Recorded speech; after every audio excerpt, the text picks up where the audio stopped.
Example দেই একটা, তাহলে বুঝবেন। আজকে ট্রান্সজেন্ডার নিয়ে যারা পেট্রোনাইজ করতেছে, পিছন থেকে ফান্ডিং করতেছে, এটাকে প্রমোট করতেছে, অনলাইন অফলাইন যেখানে ঢুকবেন খালি এগুলোই দেখা যাচ্ছে, এর পিছনে একটা সুদী এনজিওদের হাত আছে। কাদের হাত আছে? তো এখন সারা দেশে যখন এরা কারবার শুরু করেছিল, তখন আমরা কিন্তু সবাই মিলে এইভাবে প্রতিবাদ করি নাই।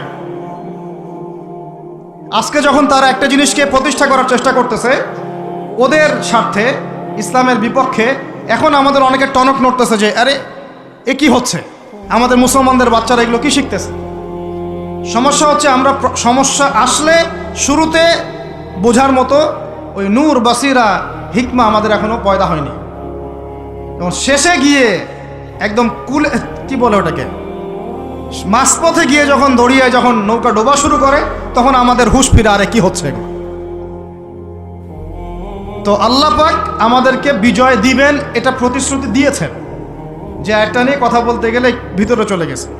আমার সমস্যা এটাই, আলোচনা করতে গেলে একটু বেশি ভিতরে চলে যাই, পরে আর বেরোতে পারি না। আপনারা কি আলোচনা বুঝতে পারতেছেন? আল্লাহ পাক আমাদেরকে প্রতিশ্রুতি দিয়েছেন যে তোমরা দুশ্চিন্তাগ্রস্ত হয়েও না, তোমরা টেনশন করো না, ভয় পেও না, হীনবল হয়েও না, আনতুমুল আ'লাউনা, তোমরাই বিজয়ী হবে এই দুনিয়াতে এবং আখিরাতে, তোমরাই বিজয়ী হবে ইন কুনতুম মুমিনিন, যদি প্রকৃতপক্ষে মুমিন হয়ে থাকো। আমাকে বলেন, যারা আজান শুনেও নামাজে যায় না, এরা কি মুমিন? বলেন। আপনি মনে করছেন আমি জুমার নামাজ তো পড়ি, ঈদের নামাজ তো পড়ি। এমনও হতভাগা মানুষ আছে পৃথিবীতে যাদের নামাজ প্রথমবার তারা নামাজ পড়ে জানাজার নামাজ। আছে না ভাই? আল্লাহ পাক আমাদের সবাইকে 5 ওয়াক্ত নামাজি হওয়ার তৌফিক দান করেন। এবং কাজা নামাজ অনেকের আছে, আল্লাহ পাক সেগুলো আদায় করার তৌফিক দান করেন। আপনারা যখন হজ উমরা সফরে যাবেন, বেশি বেশি সেখানে নামাজ পড়বেন, কারণ ওখানে 1 রাকাত নামাজ হারাম শরীফে পড়লে 1 লক্ষ রাকাতের নেকি হয়।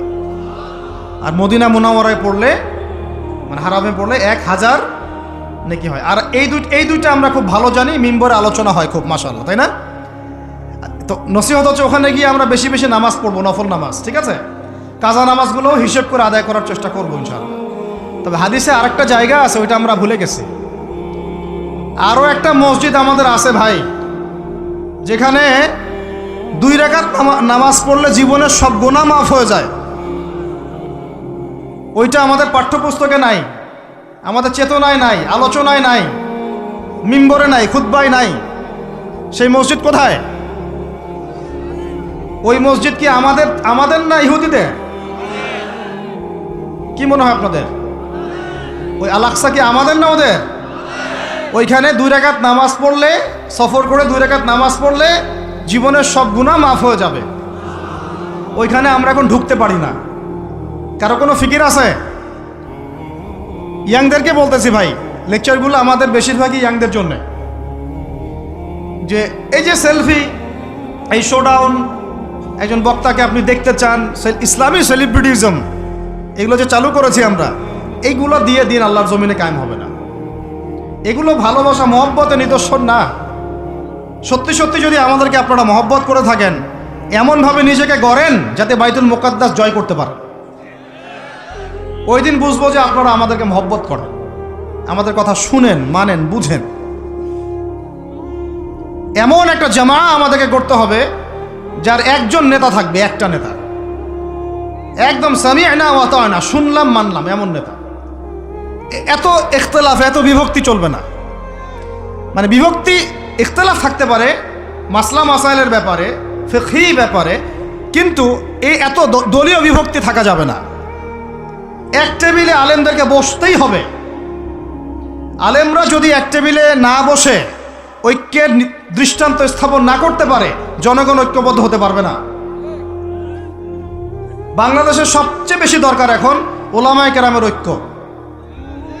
আমরা যারা ছোটরা আছি, আমাদের মূল কাজ এখন এইটাই, আমরা এটাই ফিকির করি কিভাবে আলেমদেরকে একটা জায়গায় বসানো যায়। আলেমরা যদি ঐক্যবদ্ধ হতে পারেন, জনগণ একদিকে ফোকাস করে চলতে পারবে ইনশাআল্লাহ। এবং তাদের মধ্যে যদি একজন আমির নিযুক্ত করা হয় এবং তার কথা যদি আমরা সূরাভিত্তিক মেনে চলি, ইনশাআল্লাহ বাংলাদেশ কেন, পুরা বিশ্বে দিন কায়েম করা সম্ভব। আমরা এই দিক থেকে আমরা মোটামুটি 20-30 বছর পিছায় আছি এখনো। বুঝতে পারছেন না আমার কথা? এই দিক থেকে দেখেন, আল্লাহ নবী সাল্লাল্লাহু আলাইহি ওয়াসাল্লাম মক্কাতেও সাহাবীদের মধ্যে কখনো বিভক্তি হতে দেন নাই। একজন নেতা, তার আন্ডারে সব সাহাবীরা বায়াত করে আছেন।